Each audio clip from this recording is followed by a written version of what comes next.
नमस्ते, म शरण प्रधान। नेपाल फेस्टिभल हवाई च्यानलमा यहाँहरूलाई स्वागत छ। हिजो हामीले एउटा कन्टेन्ट हालेको थियौँ यो फेस्टिभल सम्बन्धी। त्यो बारेमा निकै दर्शकहरूले मन पराउनु भएको छ, कमेन्ट पनि गर्नुभएको छ। उहाँलाई धेरै धेरै धन्यवाद। र यसै गरी तपाईँहरूले पनि एउटा कमेन्ट गर्नुहोला सबैले। र हामीले नेपाली गाउँ बनाउनका लागि यस योजनाका प्रमुख नेपाली फेस्टिभल USA का प्रेसिडेन्ट शेषराज खतिवडासँगको निरन्तर भेटमा आज पनि हामीले यो कन्टेन्ट बनाउँदैछौँ। के कस्ता योजना छन् भनेर डिटेलमा जान्नलाई आज पनि उहाँलाई स्वागत गरौँ। आउनुहोस्, स्वागत छ शेषराज खतिवडाज्यूलाई। नमस्कार। नेपाल फेस्टिभल USA को प्रेसिडेन्ट म शेषराज खतिवडा। दर्शकबिन, हामीले नेपाल र अमेरिकालाई जोड्ने र अमेरिकामा रहेको जुन अपर्च्युनिटी छ त्यो नेपाल र नेपालीहरूको पक्षमा प्रयोग गर्नका लागि जुन अमेरिकालाई पनि कुनै किसिमको हानि नोक्सानी नहुने गरी यसको आर्थिक परिचालन गर्नका लागि हामीले हाम्रै किसिमबाट हाम्रो अवस्था हेरेर हाम्रो मुलुकको स्थितिलाई हेरेर अमेरिकामा आएर के गर्न सकिन्छ, के काम गर्दाखेरि नेपालको हितमा हुन्छ र नेपालीहरूलाई अमेरिकामा पनि अर्काको काम गर्नुको सट्टा आफ्नै काम कसरी गर्न सकिन्छ भन्ने धारणा स्वरूप लामो समयदेखि हामीले नेपाल फेस्टिभल पब्लिक लिमिटेड नेपालमा र नेपाल फेस्टिभल USA अमेरिकामा गठन गरेर यो भन्दा पहिले नेपाल फेस्टिभल USA गठन गर्नुभन्दा पहिले 2002 देखि अर्थात् सन् 2002 देखि हामी अमेरिकामा नेपाली निर्यातयोग्य वस्तुहरूलाई मेला फेस्टिभलहरूमा अमेरिकनले नै सञ्चालन गरेका मेला फेस्टिभलहरूमा 4000 भिलेजेस INC भन्ने कम्पनी मार्फत हामीले अमेरिकामा भाग लिने गरेका थियौँ। त्यस्तै गरी क्रमसँग बढाउँदै जाँदाखेरि पछि फेरि हाम्रो समूह अलि ठुलो भयो र हामीले नेपाल अमेरिका वेलफेयर एसोसिएसन भन्ने संस्था गठन गरेर 2016 सम्म हामीले त्यो नामबाट विभिन्न ठाउँमा आफैले मेला लाउने अनि आफैले सामानहरू आयात गर्ने र आफैले बिक्री गर्ने, त्यसका लागि हामीले 3-4 किसिमका प्रोग्रामहरू सञ्चालन गरौँ।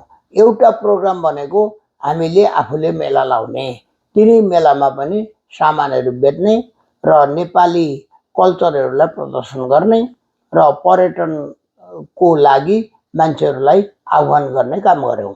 अर्को प्रोग्राम भनेको हाम्रो के रह्यो भनेदेखि अमेरिकामा रहेका स्टोरहरूमा नेपाली वस्तु सम्भवतः कसले किन्न सक्छन् भन्ने हिसाबले हामी स्टोर टु स्टोर प्रोग्रामहरू सञ्चालन गऱ्यौँ।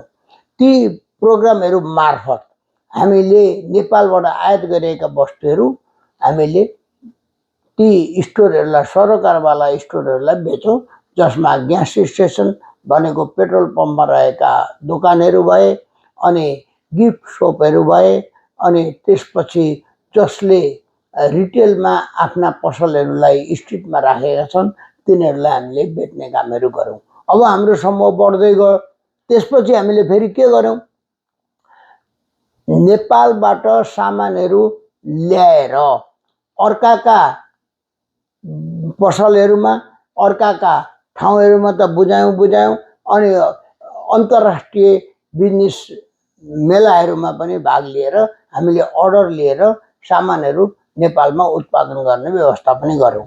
फेरि पनि हाम्रो समूहहरू बढ्दै गयो र 2016 देखि चाहिँ हामीले नेपाल फेस्टिभल USA यहाँ दर्ता गऱ्यौँ र नेपालमा नेपाल फेस्टिभल पब्लिक लिमिटेड भन्ने कम्पनी दर्ता गऱ्यौँ र त्यो कम्पनी मार्फत कलेक्सन गर्ने, कन्ट्याक्ट गर्ने र निर्यात गर्न चाहिँ स्वयं जसले बनाउँछन् तिनीहरूले नै निर्यात गर्ने व्यवस्था नेपालबाट मिलायौँ र यहाँ अमेरिकामा चाहिँ नेपाल फेस्टिभल USA नामको कम्पनीबाट हामीले इम्पोर्ट गर्ने काम गऱ्यौँ। अनि त्यसो गर्दाखेरि हाम्रो अहिले पनि राम्रै भयो। अब त्यसपछि हाम्रो मन पनि बढ्दै गयो, हाम्रो समूह पनि बढ्दै गयो। अब हामीले के गर्न थाल्यौँ भनेदेखि नेपालमा जसले उत्पादन गर्छ त्यसैलाई अमेरिकामा ल्याउने र अमेरिकामा बेच्ने, अमेरिकामा मात्रै नभएर क्यानाडामा अनि अस्ट्रेलियामा, जापानमा, कोरियामा, युरोपका मुलुकहरूमा समष्टिगत रूपमा यहाँहरूलाई भन्नुपर्दाखेरि संसारका क्रय शक्ति भएका धनाढ्य मुलुकहरू जसले किन्न सक्छन् ती मुलुकका मान्छेहरूलाई बेच्ने हामीले अभियान जस्तो सञ्चालन गर्न थाल्यौँ। र यो वर्षदेखि हामीसँग समूह पनि ठुलो भएको छ र हामीले गर्ने कामहरू जति पनि छन् ती कामहरूलाई समूहगत रूपमा गर्ने भएर कम्पनीमा 25वटा विभाग बनायौँ, जसमध्ये हामीसँग अहिले म आजको दिनमा चाहिँ 25वटा विभागको व्याख्या नगरेर एउटा विभागको व्याख्या गर्छु, जो आइटी तथा एआई विभाग र जसलाई हामीले सचिवालय पनि भन्छौँ। र त्यो सचिवालय पनि त्यसैले गर्छ। अनि त्यसपछि किनभने त्यहाँ अङ्ग्रेजी राम्रोसँग जान्ने मान्छेहरू त्यो विभागमा रहन्छन् अनि उनीहरूले चाहिँ संसारमा कहाँ के भइरहेको सर्च पनि गर्छन् अनि लेटर करेस्पोन्ड पनि गर्छन् अनि त्यसपछि गएर मार्केटिङको पनि काम गर्न सक्ने भएको कारणले गर्दाखेरि यो 27 सदस्यीय सचिवालय अर्थात् एआई तथा आइटी विभाग हाम्रो छ। यो विभागले हामीलाई कस्ता किसिमका सहयोग गर्छ भने र त्यो विभागमा कस्ता मान्छेहरू काम गर्न सक्छन् भनेदेखि जसलाई मार्केटिङ गर्नु छ, मार्केटिङ गर्दा त पैसा आउँछ कि आउँदैन त्यो मान्छेहरूलाई सहभागी हुने मान्छेहरूलाई थाहा हुँदैन मार्केटिङ भनेको के हो। अब सरस्वती मार्केटिङ भन्ने बित्तिकै हाम्रा सर्वसाधारण नेपालीहरूले के बुझ्दिने भनेदेखि मार्केटिङलाई नै सेल्स भनेर बुझ्दिने, त्यो व्यापार गर्नु चाहिँ मार्केटिङ हो भन्ने बुझ्ने। तर मार्केटिङको कुराहरू वास्तवमा आफ्ना वस्तुहरूलाई बजारमा प्रस्तुत गर्ने कुराहरू उहाँहरूले नबुझ्दिने अनि मार्केटिङ भनेकै यति बिग्यो त खोइ मार्केटिङ भयो भन्ने खालका कुराहरू उहाँहरूले बुझ्दिने भएकोले हामीलाई अलिकति यसमा असजिलो भएको कारणले गर्दाखेरि मार्केटिङ गर्न र बजार रिसर्च गर्नको लागि हामीले मोटामोटी यदि मान्छे पायौँ र सहभागीहरू भेटायौँ भने 1000 जति मान्छेलाई विश्वको बजारमा हामीलाई धनाढ्य मुलुकहरूमा पठाउनका लागि, उदाहरणको लागि अमेरिकामा, क्यानाडामा, अस्ट्रेलियामा, जर्मनमा, युकेमा, बेल्जियममा लगायतका कोरियामा, जापानमा त्यस्ता धनाढ्य मुलुकहरूमा जसलाई जहाँ जान मन लाग्छ त्यसलाई त्यहीँ पुर्याउने, त्यहीँ पठाउने, उसको लागि त्यो व्यक्तिलाई तालिम दिने। तालिम दिनको लागि हामीले बालाजु नेपाल टारको नजिकै फिरोज खतिवडाको नेतृत्वमा एउटा ठाउँ बनाएका छौँ, जसमा एक्स्ट्रा टक भन्ने कम्पनीसँग हामीले साइन गरेका छौँ र एफिलिएटेड भएका छौँ। जुन कम्पनी चाहिँ आइटीको कम्पनी हो, त्यो कम्पनीले ती व्यक्तिहरूलाई पढाउँछ, 5 महिनासम्म पढाएर त्यसलाई सर्टिफिकेट दिन्छ। त्यो भनेको इन्स्टिट्युट हो जो अमेरिकामा, अस्ट्रेलियामा र युरोपका मुलुकहरूमा बस्ने नेपालीहरू करिब 100 जना जति मिलेर यो कम्पनी खोलेका छन्। अनि यो कम्पनीको चाहिँ प्रोफेसनल आइटी र डिजिटल मार्केटिङसँग सम्बन्धित कामको लागि व्यक्तिहरूलाई पोख्त बनाउँछ, जसको समय 5 महिना हो। त्यो 5 महिनाको समयमा जसले त्यो आइटी सिक्छ त्यसले सफ्टवेयरहरूको कामहरू गर्न सक्छ, आइटी इन्जिनियर बन्छ, सर्टिफिकेट पाउँछ। त्यही कम्पनीले क्यानाडाको मूल्य बराबरको अथवा क्यानाडाको चलन चल्तीको तलबमा क्यानाडामा जबको ग्यारेन्टी गरेको छ। अब यदि त्यो कम्पनीले केही गरी क्यानाडामा जागिर दिन सकेन भने हामीले मार्केटिङ गर्नको लागि र हामीलाई आइटी र एआईमा काम गर्नको लागि नेपालमै पनि त्यस्ता व्यक्तिहरू चाहिने भएको हुनाले हामीले कम्तीमा 50,000 उनीहरूलाई आम्दानी हुने गरी हाम्रो कम्पनीमा समावेश गराउनेछौँ। नेपाल फेस्टिभल पब्लिक लिमिटेड, जो काठमाडौँ महानगरपालिका वडा नम्बर 7 गौरी नगरको गौरीघाट चोकमा रहेको घर नम्बर 101 जहाँ नेपाल फेस्टिभल पब्लिक लिमिटेड कम्पनीको साइनबोर्ड छ।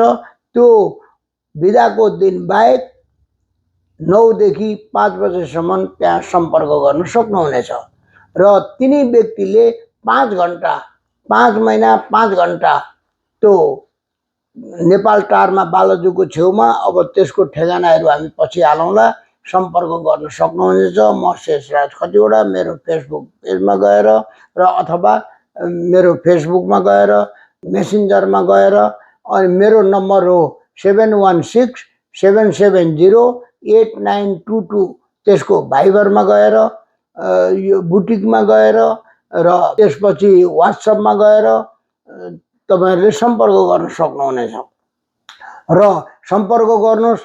तपाईहरुलाई स्वागत गर्छौं हामी। तपाईहरुले त्यसपछि त्यो 2 घण्टा कम्प्युटरको क्लास लिने, जो आईटी हो, आईटी क्लास लिने, 1 घण्टा खुल्ला बहस, कसले के जानेको छ एक अर्कामा शेयर गर्ने, अर्को 2 घण्टामा मध्येको 1 घण्टा चाहिँ how to get visa, visa कसरी पाइन्छ, के डकुमेन्ट चाहिन्छ, कस्तो कुराहरू हुन्छ त्यससँग सम्बन्धित तालिम लिने हो।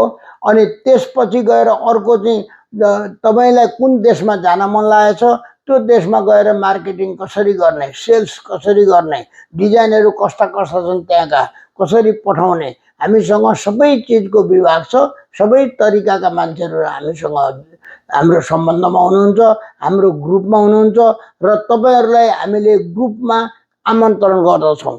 यो भिडियो जो मान्छेले हेर्नुहुन्छ त्यसले सब्स्क्राइब गरिदिनु होला र यसलाई कमेन्ट गरिदिनु होला।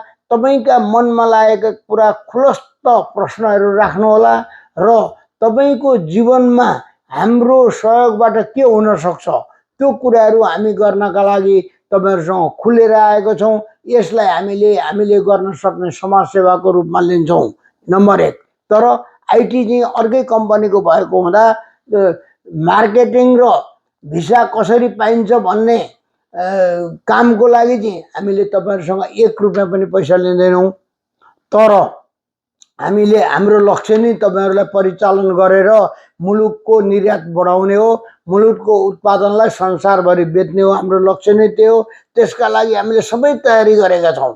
अब एउटा कुरा चाहिँ के हो भनेदेखि तपाईहरुले त्यो आईटी को काम पढाइ गर्नका लागि र क्यानाडा जानका लागि र नेपालमै पनि त्यो प्रोफेसनल जब गर्नको लागि तपाईहरुले 1 लाख पैसा तपाईहरुले 5 महिनाको फिस त्यो कम्पनीलाई तिर्नुपर्ने हुन्छ। त्यो नेपाल फेस्टिभल पब्लिक लिमिटेडलाई तपाईहरुले बुझाउनुहुन्छ। त्यो कम्पनीसँग हाम्रो सम्झौता अनुसार हामी त्यसलाई दिन्छौं। अब रह्यो कुरो के भनेदेखि तपाईले प्रति महिना तिर्नुहुन्छ भने चाहिँ 25,000 महिनाको तिर्नुपर्छ। तपाई ग्रेजुएट गर्नुहुन्छ अथवा सर्टिफिकेट प्राप्त गर्नुहुन्छ तपाईले, अनि त्यसपछि त्यो दिनदेखि जब ग्यारेन्टी हो तपाईको। 5 घण्टा भन्दा बढी समय तपाईसँग छ भने भोलिदेखि नै पनि हामीसँग काम गर्न सक्नुहुन्छ। त्यो भनेको न्यूनतम नेपाल सरकारले तपाईको योग्यता कति छ त्यसमा सरकारले तोकेको न्यूनतम तलब तपाईले प्राप्त गर्न सक्नुहुनेछ। अनि हाम्रो चाहिँ बिक्रीको हामीले सामानहरू बेच्न लाउँछौं, तपाईलाई तालिम त्यसैमा दिने हो।